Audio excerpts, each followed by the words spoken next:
Sug'jona U21 yoshlar murabbiyi Elbek Imomnazar bilan suhbatda uyushtiramiz. Assalomu alaykum. Sug'jona U21 jamoasi yangi mavsumga taraddudi qanday o'tmoqda? Assalomu alaykum. Avvalambor taklif uchun rahmat.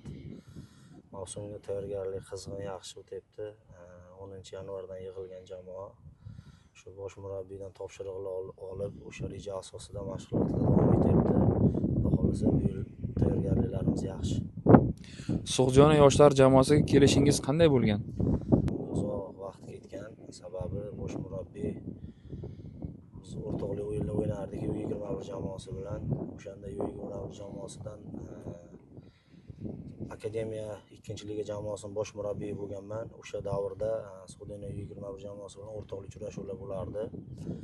O'sha orqali yaxshi muloqot bo'lib, ham ko'plab shogirdlarim, o'zim 2006-yildagi shogirdlarim Sug'jona yoshlar hamda asosiy tarkibda bo'lganligi sababli bosh murabbiy tomonidan menga nisbatan qiziqish bo'lib, iqtidorli murabbiy sifatida jalb qilib, o'zi ishonch bergan. Xudo xolasa bosh murabbiyning ishonchini oqlab, yaxshi natijaga erishamiz degan umiddamiz bu yil.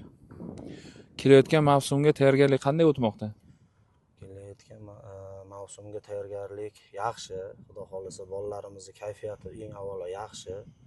U21 jamoasi asosan bizada yoshlar, asosan 2006, 2007, 2005-yil bolalardan tarkib topgan. Xudo xolasa maqsadimizga bu yil erishamiz degan umiddamiz. Mavsum oldi jamoangiz bilan birgalikda oldingizga qanday maqsad qo'ygansiz? Avvalambor bosh jamoamizga Superliga darajasidagi futbolchilarni yetkazib berish asosiy maqsadimiz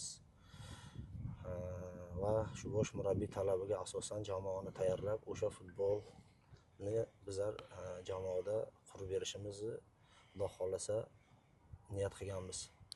Sug'jona U21 tarkibi, jamoaga yangi kelgan yosh futbolchilar haqida gapirib bersangiz. Jamoada bir qancha o'zgarishlar bo'ldi bu yil. Asosan bizlar yoshlarni ko'proq jalb qildik.